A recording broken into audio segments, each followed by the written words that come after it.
Hello and welcome to the Hill Sunday. I'm Chris Stirewalt. We start with the latest overseas in the Israel-Hamas war. Now, this weekend, CIA Director Bill Burns met with his Israeli counterpart and Qatar's Prime Minister to try to find a way to get Hamas to release more of its hostages.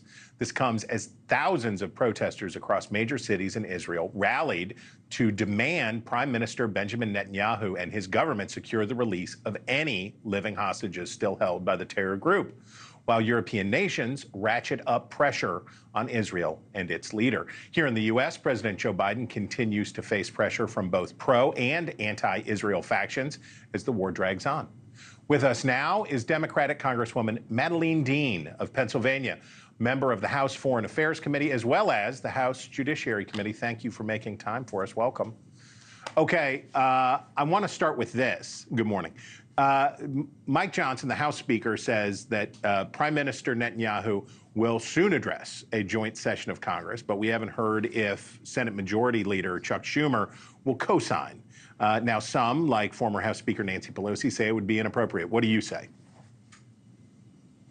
Well, first, let me start by just speaking to all the American families out there who are mourning those they've lost in many of our wars. I'm really thoughtful about this Memorial Day weekend. I went to Arlington National Cemetery this week, and you can't be more overcome by the spirit of sacrifice and service, something we can't even completely understand. My own two brothers served during the Vietnam War, so thank you for having me. In terms of Mr. Netanyahu addressing, thank you.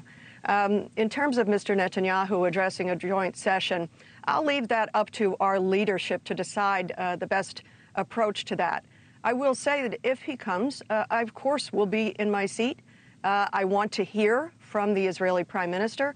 We stand with Israel against the horrendous, barbaric attack by Hamas on October the 7th. I've been to Israel twice since that attack while Israel is at war to fight for Israel, but also to make sure that the war is prosecuted in a humanitarian way in accordance with international law. So I support Israel unquestionably, but we have an obligation to question if a war is not being prosecuted in accordance with international law. So the predicament for critics who take maybe a less nuanced posture than yours, who have criticized him, American political figures, European political figures. We've seen the International Criminal Court and others really come down hard on Netanyahu, but it only seems to strengthen him domestically.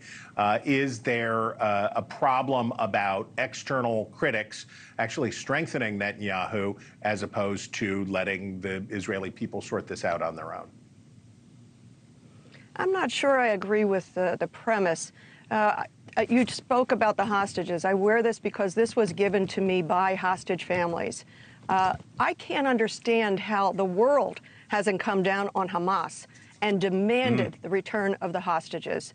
I spoke with Secretary of State Blinken this week as he appeared before our committee and spoke about the hostages. We have to do everything. The world must do everything in its power to make sure the hostages are brought home.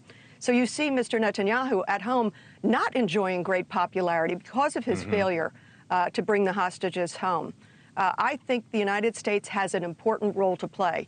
You saw that I led a letter alongside Pramila Jayapal to President Biden saying withhold offensive weapons in Rafah in these upcoming days because we don't believe that an all-out assault on Rafah, where more than 1 million Palestinians are seeking refuge, living there and seeking refuge, an all-out assault there would be a very bad outcome, and it would not do the hostages any good, and it would not do the ending of Hamas any good. It will only fuel more hatred against Israel. So the United States, President Biden and all of us have a role to play to try to impress upon Mr. Netanyahu to prosecute this war more justly.